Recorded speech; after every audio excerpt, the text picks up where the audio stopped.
അച്ഛനോ അമ്മയോ പറഞ്ഞു കൊടുക്കുന്നു, ഇത് മോനെ മോളെ ഇത് കണ്ണാണ് മൂക്കാണ്. സോ ആ ഒരു ഏകദേശം ഒരു 2 വയസ്സാകുന്ന സമയത്താണ് ഈ പറയുന്ന പോലെ ജനനേന്ദ്രിയങ്ങൾ എക്സ്പ്ലോർ ചെയ്യാൻ തുടങ്ങുന്നത്. ആ ഭാഗം എക്സ്പ്ലോർ ചെയ്യുന്ന ഒരു ഇത് വരുന്ന സമയത്ത് പലപ്പോഴും വഴക്ക് പറയുകയും അല്ലെങ്കിൽ കുട്ടിയെ വളരെ മോശമായ രീതിയിൽ, അതെന്തോ തൊടാൻ പാടില്ലാത്ത രീതിയിൽ, പല ദമ്പതിമാരുടെയും നമ്മൾ നോക്കുന്ന സമയത്ത് കല്യാണം കഴിഞ്ഞിട്ട് പോലും അവരുടെ ലൈംഗിക അവയവത്തിനെ തൊടാൻ തന്നെ വളരെ മടിക്കുന്ന വ്യക്തികൾ. നമ്മൾ കേരളത്തിൽ അസ്ട്രോളജിക്ക് വളരെയധികം ഇമ്പോർട്ടൻസ് കൊടുക്കാറുണ്ട്. അതുകൊണ്ട് തന്നെ ഒരു മാച്ച് പെയറിംഗ് വരുമ്പോൾ യോനി പൊരുത്തവും കൂടെ നമ്മൾ നോക്കിയിട്ടാണ് കാര്യങ്ങൾ മുന്നോട്ട് കൊണ്ടുപോകുന്നത്. എന്നാൽ നമ്മൾ എത്ര പേരാണ് സെക്ഷൽ മാറ്റേഴ്സിനെ കുറിച്ച് തുറന്ന് സംസാരിക്കാറ്? വളരെ കുറവാണ്. അതുകൊണ്ട് തന്നെ ഇന്ന് നമ്മൾ നോക്കാൻ പോകുന്നത് അത്തരത്തിൽ എന്താണ് സെക്ഷൽ ഹെൽത്ത്, എന്താണ് സെക്സ് എഡ്യൂക്കേഷൻ എന്നുള്ളതിനെ കുറിച്ചൊക്കെയാണ്. സോ നമുക്ക് സ്വാഗതം ചെയ്യാം ഡോക്ടേഴ്സ് ടോക്കിങ്ങിലേക്ക് ഡോക്ടർ ചക്രവർത്തി. അദ്ദേഹം സീനിയർ കൺസൾട്ടൻ്റ് ആണ് റീപ്രൊഡക്റ്റീവ് ആൻഡ് സെക്ഷൽ മെഡിസിനിൽ. Welcome you doctor. Thank you. Doctor, ഞാൻ നേരത്തെ പറഞ്ഞതുപോലെ തന്നെ നമുക്ക് അത്രയേറെ അസ്ട്രോളജിയിൽ പോലും നമ്മൾ ഇതിനെക്കുറിച്ച് പറയുന്നെങ്കിലും എത്ര പേരാണ് നമ്മൾ ധൈര്യത്തോടെ ഇതിനെക്കുറിച്ച് നമുക്ക് എന്തെങ്കിലും പ്രശ്നമുണ്ടെങ്കിലോ അല്ലെങ്കിൽ സംശയമുണ്ടെങ്കിലോ ചോദിക്കാറ്? വളരെ കുറവാണ്. എന്തുകൊണ്ടാണ് ഇത്രയും ഷൈ ആവുന്നത്? ലൈഫ് സൈക്കിളിൽ അത്രയേറെ നമ്മൾ പ്രയോറിറ്റി കൊടുക്കേണ്ട ഒരു കാര്യത്തിനെ കുറിച്ച് സംസാരിക്കാനായി. സോ നമ്മുടെ സമൂഹത്തിൽ സ്കൂൾ എഡ്യൂക്കേഷനിലാണെങ്കിലും ശരി, പാരൻറ്റിങ്ങിലാണെങ്കിലും ശരി, ലൈംഗികതയെക്കുറിച്ച് ഒന്നും പ്രതിപാദിക്കുന്നില്ല. കുട്ടികൾക്കാണെങ്കിലും ശരി, മുതിർന്നവർക്കാണെങ്കിലും ശരി, ലൈംഗികതയെക്കുറിച്ചൊരു ശരിയായ രീതിയിലുള്ള ശാസ്ത്രീയമായിട്ടുള്ള ഒരു ഗൈഡൻസ് ഒരിടത്തുനിന്നും കിട്ടുന്നില്ല. അപ്പോൾ അത് നമ്മുടെ പദ്ധതിയുടെ ഭാഗമായിട്ട് ഒരു ശരിയായ രീതിയിൽ പോസിറ്റീവ് സെക്ഷൽ ഹെൽത്തിനെ കുറിച്ചൊന്നും ഒരിടത്തും പഠിപ്പിക്കുന്നില്ല.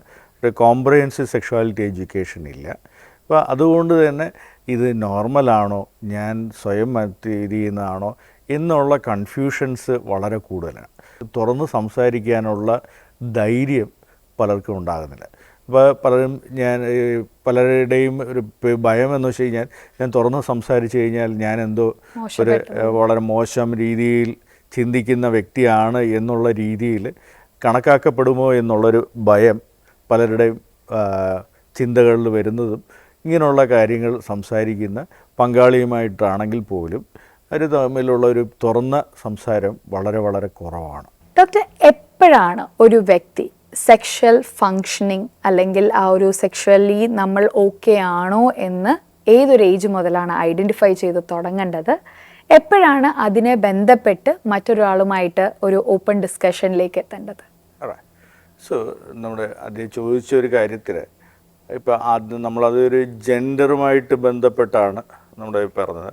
ഒരു ബയോളജിക്കൽ സെക്സ്, നമ്മൾ സാധാരണ ഒരു കുട്ടി അത് ആൺകുട്ടിയാണോ പെൺകുട്ടിയാണോ എന്ന് ആദ്യം സ്വയം തിരിച്ചറിയാൻ ശ്രമിക്കുന്നത് ഏകദേശം നമ്മൾ എക്സ്പ്ലോർ ചെയ്യാൻ തുടങ്ങുന്ന ഒരു കാലഘട്ടം. ഇപ്പോൾ ആ കുട്ടി നമ്മളിപ്പോൾ മൂക്ക് എക്സ്പ്ലോർ ചെയ്യുന്നു, കണ്ണ് എക്സ്പ്ലോർ ചെയ്യുന്നു. ഇപ്പോൾ അതെല്ലാം നമ്മൾ ചോദിക്കുന്നു, അച്ഛനോ അമ്മയോ പറഞ്ഞു കൊടുക്കുന്നു, ഇത് മോനെ മോളെ ഇത് കണ്ണാണ് മൂക്കാണ്. സോ ആ ഒരു ഏകദേശം ഒരു 2 വയസ്സാകുന്ന സമയത്താണ് ഈ പറയുന്ന പോലെ ജനനേന്ദ്രിയങ്ങൾ എക്സ്പ്ലോർ ചെയ്യാൻ തുടങ്ങുന്നത്. അപ്പോൾ ഇതിലുള്ള പ്രശ്നം എന്ന് വെച്ച് കഴിഞ്ഞാൽ, മിക്കവാറും നമ്മുടെ ഇപ്പോഴത്തെ സമൂഹത്തിൽ പാരൻസ് ആ ഭാഗം എക്സ്പ്ലോർ ചെയ്യുന്ന ഒരു ഇത് വരുന്ന സമയത്ത് പലപ്പോഴും വഴക്ക് പറയുകയും അല്ലെങ്കിൽ കുട്ടിയെ വളരെ മോശമായ രീതിയിൽ, അതെന്തോ തൊടാൻ പാടില്ലാത്ത രീതിയിൽ. അപ്പോൾ ആ ഒരു രീതിയിൽ ആ ഒരു എക്സ്പ്ലോർ ചെയ്ത് സ്വയം തിരിച്ചറിയാൻ ചെയ്യേണ്ട ആ ഒരു പ്രായത്തിൽ ഈ പറഞ്ഞ പോലെ കുട്ടിക്ക് ഒരു നെഗറ്റീവായിട്ടുള്ളൊരു കിട്ടുമ്പോൾ അത് ആ കുട്ടിയുടെ മാനസികമായിട്ടുള്ള ആ ലൈംഗിക ചിന്ത അല്ലെങ്കിൽ ലൈംഗികതയെക്കുറിച്ചുള്ള ആ ധാരണയെ അത് വികലമാക്കുകയാണ് ചെയ്തത്. അപ്പോൾ ആ ഒരു അപ്പോൾ അത് ആ ഒരു കൺഫ്യൂഷൻ ചിലപ്പോൾ നിലനിൽക്കുന്നുണ്ടാവും. വളരുമ്പോഴെല്ലാം വളർന്ന് ഈ പറഞ്ഞ പോലെ മുതിർന്നു കഴിഞ്ഞ് കല്യാണം ആകുന്ന സമയത്ത് പോലും ഈ പറഞ്ഞ പോലെ ഈ ഒരു ഉണ്ടാകുന്ന നെഗറ്റീവ് എക്സ്പീരിയൻസ് പല ദമ്പതിമാരുടെയും നമ്മൾ നോക്കുന്ന സമയത്ത് കല്യാണം കഴിഞ്ഞിട്ട് പോലും അവരുടെ ലൈംഗിക അവയവത്തിനെ തൊടാൻ തന്നെ വളരെ മടിക്കുന്ന വ്യക്തികൾ, സ്വന്തമായിട്ട് തൊടാൻ അല്ലെങ്കിൽ അത് നോക്കാൻ പോലും വിമുഖത കാണിക്കുന്ന വ്യക്തികൾ വളരെ കൂടുതലുണ്ട്.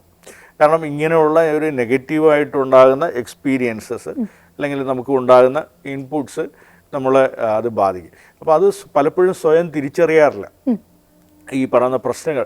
ഇപ്പോൾ എപ്പോഴാണോ നമ്മൾ ഇങ്ങനെയുള്ള ഏതെങ്കിലും ഒരു എക്സ്പോഷർ ഒരു സാഹചര്യം ഉണ്ടാകുന്ന അവസ്ഥയിലാണ് എവിടേക്കോ എന്തൊക്കെയോ പ്രശ്നങ്ങളുണ്ട് എന്ന് തിരിച്ചറിയുക, അല്ലെങ്കിൽ ആ സമയത്തെങ്കിലും ആരോഗ്യ പ്രവർത്തകയോ അവരെ കൺസൾട്ട് ചെയ്ത് ഒരു ഈ പ്രശ്നങ്ങൾക്ക് എന്തെങ്കിലും ഒരു സൊല്യൂഷൻ കണ്ടെത്താനായിട്ട് അല്ലെങ്കിൽ ശരിയായ ആ ഒരു മാനസിക പിരിമുറുക്കം കുറയ്ക്കുവാനായിട്ടുള്ള ഒരു ഇത് തേടേണ്ടതാണ്. അപ്പോൾ എങ്ങനെ ആയിരിക്കണം അപ്പോൾ പാരൻസ് അതിനെ ഒന്ന് അപ്രോച്ച് ചെയ്യേണ്ടത്? അപ്പോൾ ഇതൊരു നാച്ചുറലായിട്ടുള്ള ഒരു എക്സ്പ്ലോർ ചെയ്യേണ്ടതാണ് എന്നുള്ള ധാരണ പാരൻസിനുണ്ടാകണം. അപ്പം നമ്മുടെ സമൂഹം യഥാർത്ഥത്തിൽ ഈ പറഞ്ഞ പാരൻസിനെ എംപവർ ചെയ്യണം. ഒരു പാരൻറ്റിങ് എന്ന് പറയുന്നത് വളരെ കുട്ടി പ്രസവിച്ചു ഇത് കഴിയുന്നതോടുകൂടി ഒരു പാരൻ്റ് ആകുക എന്നുള്ള സമൂഹത്തിൻ്റെ ആ ഒരു ധാരണ മാറേണ്ട. കുട്ടിയുടെ ശാരീരികമായിട്ടും മാനസികമായിട്ടുമുള്ള വളർച്ചയിൽ വളരെ വളരെ പ്രധാന പങ്കാണ് പാരൻസ് വഹിക്കുന്നത്. അപ്പോൾ ഇങ്ങനെയുള്ള കാര്യങ്ങൾ ചെയ്യുമ്പോൾ നമ്മൾ ഈ പറഞ്ഞ അൺനെസസറി ആയിട്ട് നമ്മളതിനെ മോശമാണ് എന്നുള്ള രീതിയിൽ അത് കുട്ടിയെ അത് എക്സ്പ്ലോർ ചെയ്ത് എന്തൊക്കെയാണെന്നുള്ളത് മനസ്സിലാക്കുന്നു. മറ്റ് ഈ ആൺകുട്ടിയുടെ ലിംഗമുണ്ട് എന്ന് തിരിച്ചറിയുന്നു, ഇപ്പോൾ ഒരു വേറെ പെൺകുട്ടിയാണെന്നുണ്ടെങ്കിൽ ആ ലിംഗം ഇല്ല എന്നുള്ളത് തിരിച്ചറിയുന്നു.